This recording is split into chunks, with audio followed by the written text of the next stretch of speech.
Hi students, this is Vishnu Kumar and இப்போ நம்ம என்ன பார்க்க போகிறோம் அப்படின்னா ஹைட்ராலஜிக்கல் சைக்கிள். சரிங்களா? இந்த ஹைட்ராலஜிக்கல் சைக்கிளில் இருந்து நமக்கு என்எம்எம்எஸ்க்கு ஒரு கொஸ்டினோ டெஸ்ட் எக்ஸாமுக்கு ஒரு கேள்வியோ வரும். சரிங்களா? அப்போ நம்ம இம்பார்ட்டன்ஸ் கொடுத்து இதை படிக்க வேண்டியது இருக்குது. ஸோ ஹைட்ராலஜிக்கல் சைக்கிளில் நம்ம ஃபஸ்ட்டு என்ன தெரிஞ்சுக்கணும் அப்படின்னா status of water and earth. ஓகேங்களா?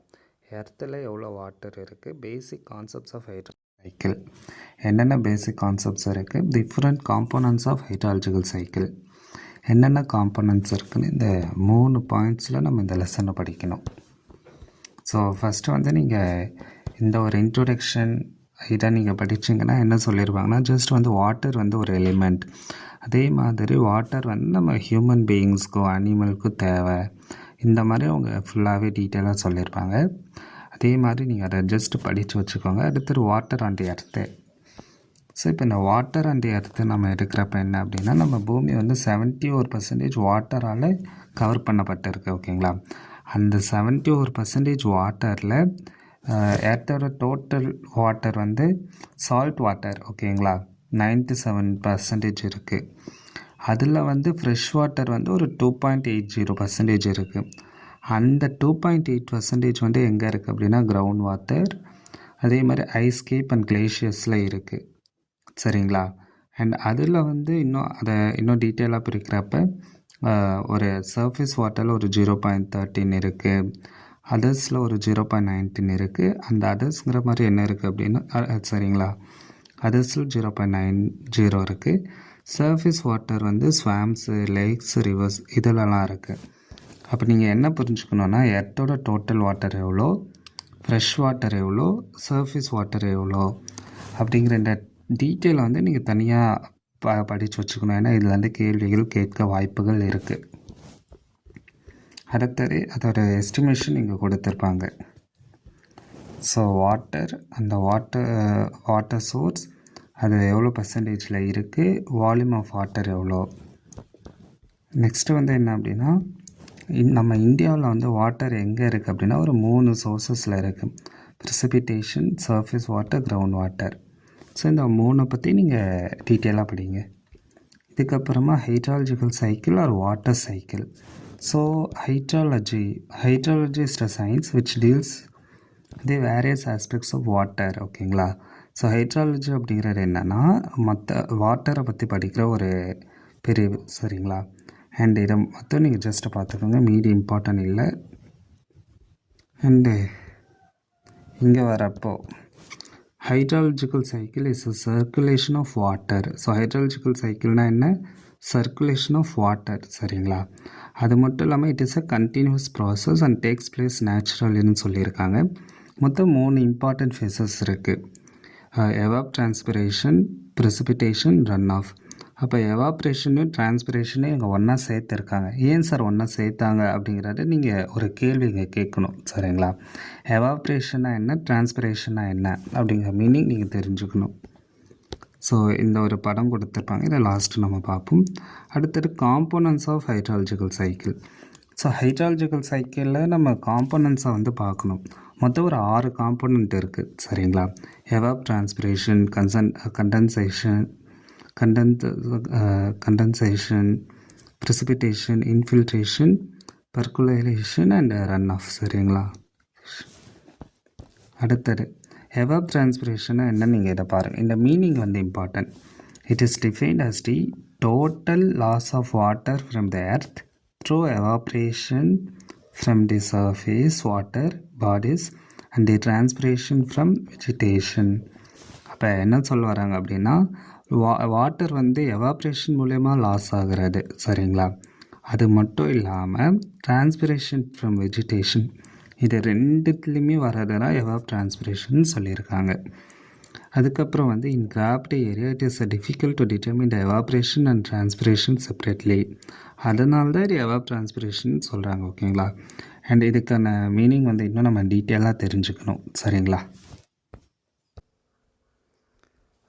ஓகே ஸ்டூடெண்ட்ஸ், ஸோ அகைன் இதை நம்ம பார்ப்போம். என்ன அப்படின்னா எவாப்ரேஷன் அப்படின்னா என்ன அப்படின்னா இப்போது வாட்டர் லாஸ் ஆகிறது. ஓகேங்களா? வாட்டர் லாஸ் ஆகிறது வாட்டர் பாடிஸ்லேருந்து.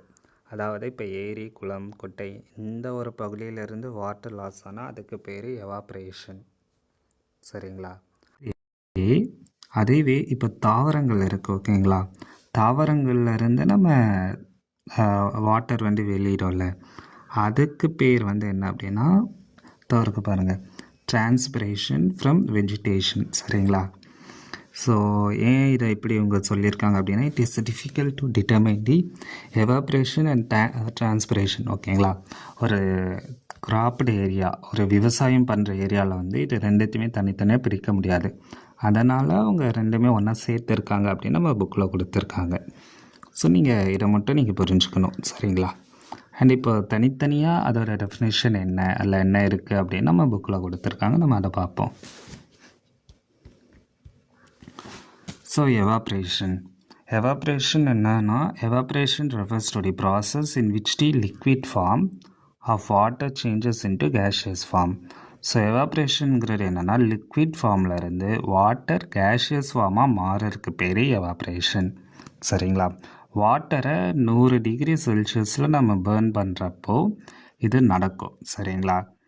அண்டு இந்த ப்ராசஸை பற்றி தேவையில்லை, ஆனால் இந்த பாயிண்ட் முக்கியம். Temperature is the prime element which affects the rate of evaporation. So எவாப்ரேஷனை வந்து டெம்பரேச்சரை அஃபெக்ட் பண்ணோம். இதுக்கு நம்ம சும்மா இப்படி நம்ம புரிஞ்சுப்போம். என்ன அப்படின்னா, இப்போ டெம்பரேச்சர், ஓகேங்களா? டெம்பரேச்சர் வந்து இப்போ நமக்கு நிறைய இருக்கிறப்போ எவாப்ரேஷன்னா என்ன அப்படின்னா ஆவியாதல் தான். சரிங்களா? அப்போ எவாப்ரேஷன் அதிகமாக நடக்குமா? இப்போ நீங்கள் டெம்பரேச்சரே இல்லை அப்படின்னா அங்கே எவாப்ரேஷன் கம்மியாக நடக்கும். சரிங்களா? அதனால் டெம்பரேச்சர் வந்து மெயினாக இதை அஃபெக்ட் பண்ணும் அப்படின்னு சொல்லியிருக்காங்க. சரிங்களா? அடுத்தது என்னென்னா, அடுத்தது there is a positive relationship between these two variables, areal extent of surface water, wind and atmosphere humidity. அடுத்தது மற்ற வேரியபிள்ஸ்லாம் என்னென்ன சார், இது மட்டும்தான் அஃபெக்ட் பண்ணுமானா? இல்லை, மற்றதும் இருக்குது. என்னென்னா, areal extent of surface water எவ்வளோ தூரம் இருக்குது, விண்டு காற்றோட இது எவ்வளோ இருக்குது, அட்மாஸ்பியர் ஹியூமிடிட்டி. சரிங்களா? அட்மாஸ்பியரில் எவ்வளோ ஹியூமிடிட்டி, எவ்வளோ ஈரப்படம் இருக்குது, இது எல்லாமே எவாப்ரேஷனை அஃபெக்ட் பண்ணணும்னு சொல்லியிருக்காங்க. இதுக்கப்புறம் atmosphere gets nearly 90% of moisture from the ocean, seas, lakes, rivers due evaporation. அதாவது அட்மாஸ்பியர் வந்து 90% வந்து எதுலேருந்து வருதுன்னா ஓஷன், ஷீ, லேக்ஸ், ரிவர்ஸ்லேருந்து எவாப்ரேஷன் மூலயமா வருது. மீறி ஒரு 10% தான் டிரான்ஸ்பிரேஷன்லேருந்து வருது. அப்போது எவாப்ரேஷனுக்கும் டிரான்ஸ்பிரேஷனுக்கும் இருக்கிற பர்சன்டேஜ் எடுத்திங்கன்னா 19:10. இது அடிச்சிங்கன்னா 1:9. இது கேட்க மாட்டாங்க, பட் நம்ம தெரிஞ்சு வச்சுக்கணும். சரிங்களா? அண்ட் அதுக்கப்புறமா நீங்கள் பார்த்தீங்கன்னா, on a global scale, the amount of water which evaporated is about the same as the amount of water delivered to earth as precipitation. அதாவது எவாப்ரேஷன் மூலயமா எவ்வளோ வாட்டர் வந்து பூமியிலேருந்து வானத்துக்கு போகிறதோ அதே அளவு வாட்டர் வந்து வானத்துலேருந்து பூமிக்கு வந்து ப்ரிசிபிடேஷன் மூலயமா வருதுன்னு சொல்லியிருக்காங்க. ஸோ இவ்வளோதான் இந்த ஒரு ப்ராசஸில் சொல்லியிருக்காங்க. அப்போ எவாப்ரேஷன் எந்த அளவுக்கு இம்பார்ட்டன்ட்னு பார்த்துக்கோங்க. ஏன்னா எவாப்ரேஷன் போனால் மட்டும்தான் நமக்கு மழை பெய்யும். சரிங்களா? அண்ட் அடுத்தது, ஸோ இங்கே பாருங்கள், இது வந்து ரொம்ப ரொம்ப இம்பார்ட்டன்ட் கொஸ்டின். ஏன்னா இது வரைக்கும் என்எம்எம்எஸ் டெஸ்ட் எக்ஸாமினேஷன் எல்லாத்துலேயுமே கேட்டிருக்காங்க. அப்போ ரேட் ஆஃப் எவாப்ரேஷன் இன்க்ரீசஸ் ஆகணும்னா என்ன ஆகணும்? விண்டு ஸ்பீடு இன்க்ரீஸ் ஆகணும், டெம்பரேச்சர் இன்க்ரீஸ் ஆகணும், ஈரப்படம் வந்து டிக்ரீஸ் ஆகணும், decrease in humidity, aerial extent surface வாட்டரோட இது வந்து எக்ஸ்டெண்ட் ஆகணும். ஓகேங்களா?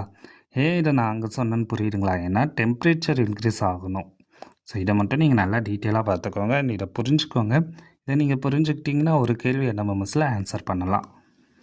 அடுத்தது டிரான்ஸ்பிரேஷன். ஓகேவா? இப்போ நீங்கள் டிரான்ஸ்பிரேஷன் அப்படின்னு நீங்கள் எடுத்திங்கன்னா என்ன அப்படின்னா, process by which the water content in the plants and released to atmosphere in the form of water vapour.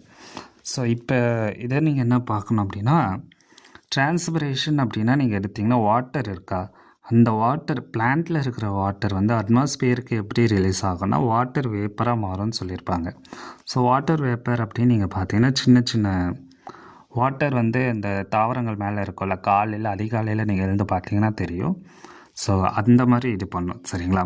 Much of the water taken of the plant through transpiration இந்த rate of transpiration வந்து temperature affect பண்ணும், wind affect பண்ணும். So எது எதெல்லாம் affect பண்ணோம் அப்படிங்கிறத நீங்கள் தெரிஞ்சுக்கோங்க. அதுக்கப்புறம் கண்டென்சேஷன், ஓகேங்களா.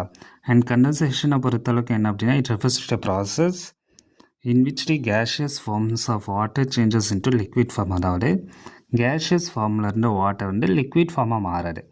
அப்போ நல்லா புரிஞ்சுக்கோங்களேன், இது வந்து ஹைட்ராலஜிக்கல் சைக்கிள்னு சொல்லியிருக்காங்க. சைக்கிள்னால் இந்த மாதிரி சுற்றணும், கரெக்டாக.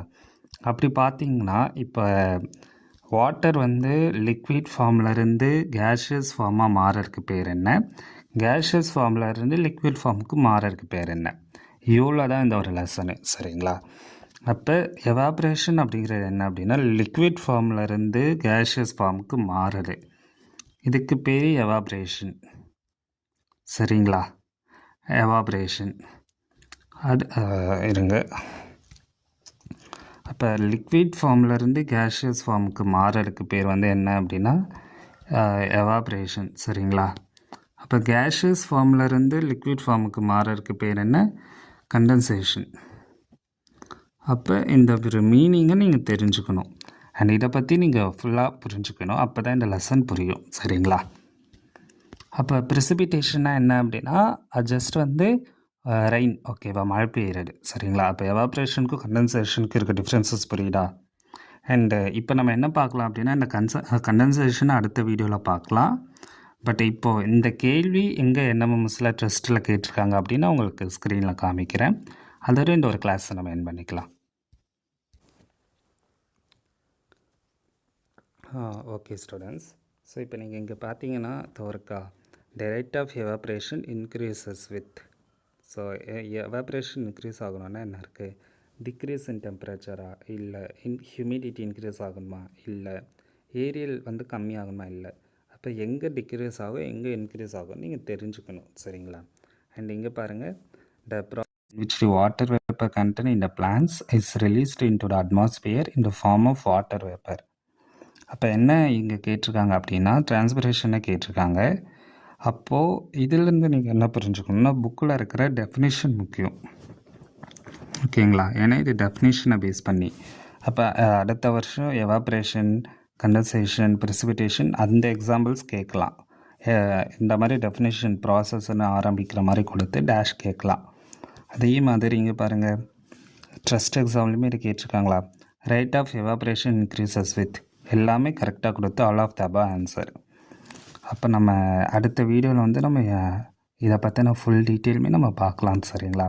அப்போது என்எம்எம்எஸ் எக்ஸாமினேஷனில் நமக்கு இந்த மாதிரி படித்த ஏரியாஸ்லேருந்து கேள்விகள் வருது. ஆனால் அதை எந்த அளவுக்கு நீங்கள் சரியாக புரிஞ்சுக்கிறீங்களோ அந்தளவுக்கு நீங்கள் ஆன்சர் பண்ண முடியும். அடுத்தது கேட்ட கேள்விகளையுமே நீங்கள் திரும்ப திரும்ப படிக்கணும், சரிங்களா. மீன்ஸ் தட் நீங்கள் கேட்ட கேள்விகளை பார்த்து அதை புரிஞ்சுக்கிட்டு அதுக்கேற்ற மாதிரி புக்கை படிக்கணும், சரிங்களா. ஸோ அடுத்த வீடியோவில் நம்ம கொஸ்டின் பேப்பரையும் பார்ப்போம், ப்ளஸ் மீதி இருக்கிற டாபிக்ஸுமே நம்ம பார்க்கலாம். Thank you students.